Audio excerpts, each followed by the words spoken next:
আসসালামু আলাইকুম। আমি রিফাত রশিদ বৈষম্য বিরোধী ছাত্র আন্দোলনের পক্ষ থেকে বলছি।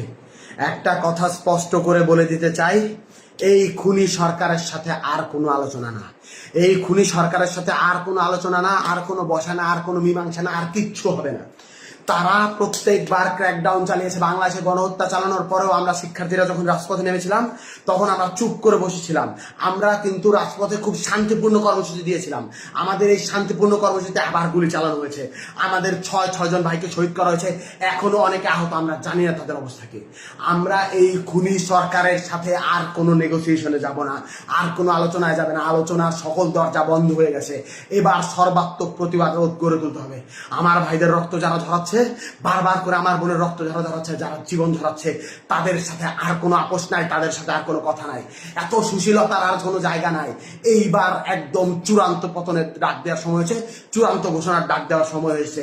আমরা স্পষ্ট করে বলতে চাই, খুনি হাসিনাকে আমরা স্পষ্ট করে বলেছিলাম, আপনার হাতে যেই রক্তের দাগ লেগে আছে, রক্তের দাগ মুছে নিন, তারপর আমরা আপনার সাথে নেগোসিয়েশনে যাব, আলোচনায় যাব, কথা বলবো। আপনি এই খুনের হত্যার বিচার করুন। তিনি বিচার করেন নাই। তিনি কি করলেন? তিনি আমাদের শিক্ষার্থীদের উপর আবারও ক্র্যাকডাউন চালাইলেন, আবারও গুলি করলেন। আপনারা দেখতে পাইছেন আজকে উত্তরায় কিভাবে ছাত্রলীগ যুবলীগের ক্যাডাররা ওপেন ফায়ার করতেছে। আজ হবিগঞ্জে আমার ভাই শহীদ হয়েছে, আজ সিলেটে আমার ভাই শহীদ হচ্ছে, আজ খুলনায় আমার ভাই শহীদ হচ্ছে, আজ লক্ষ্মীপুরে আমার ভাই শহীদ হচ্ছে, সারা বাংলাদেশে আমার ভাইরা শহীদ হচ্ছে। এই জিনিস কেন হাসিনা করতেছে? এই জিনিস ওই খুনি হাসিনা, ওই স্বৈরাচারী হাসিনা কেন করতেছে? জবাব দিতে হবে। ও পাগল হয়ে গেছে, একটা মানুষ সাইকোপ্যাথ হয়ে গেছে। একজন সাইকোপ্যাথ কিলারের হাত থেকে এই বাংলাদেশকে রক্ষা করতে হবে।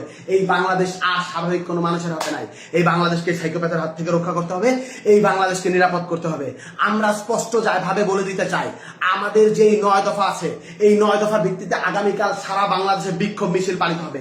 বিক্ষোভ মিছিল থেকে যদি আমাদের 9 দফা কাল মেনে না নেওয়া হয়, আমরা আলটিমেটাম দিচ্ছি, পরশুদিন থেকে, রবিবার থেকে সারা বাংলাদেশের সর্বাত্মক অসহযোগ আন্দোলন। স্কুল চলবে না, কলেজ চলবে না, আদালত চলবে না, আইন চলবে না, ব্যাংক চলবে না, কিচ্ছু চলবে না। সবকিছুতে সর্বাত্মক অবরোধ, সবকিছুতে সর্বাত্মক অসহযোগ আন্দোলন চলবে। সবকিছু বন্ধ করে দেওয়ার ঘোষণা দেওয়া হলো। আর কোনো কিছুতেই আমাদের অবকাশ নেই।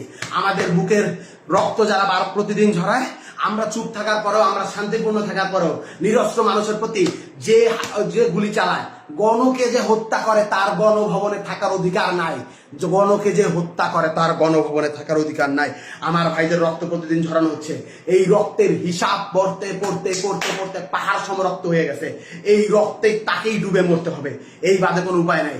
আমি স্পষ্ট করে বলতে চাই, আপনারা এই 9 দফায় ভিতরে 9 দফার দাবিতে আগামীকাল বিক্ষোভ কর্মসূচি পালন করুন।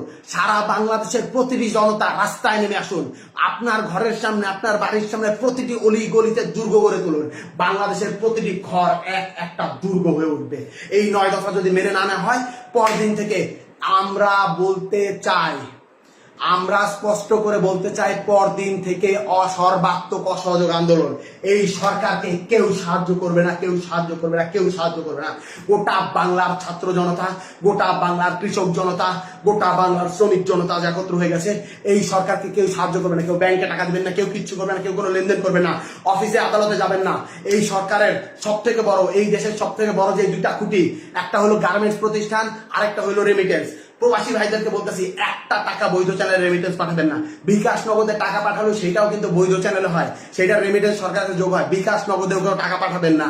আমরা বলতে চাই, গার্মেন্টস শ্রমিকদেরকে বলতে চাই, আমি আশুলিয়ার ছেলে, আমার রক্তে, আমার খুনে, আমার প্রতিটি জায়গায় জায়গায় গার্মেন্টস শ্রমিকদের ছাপ, রক্ত, ঘামের পয়সা লেগে আছে।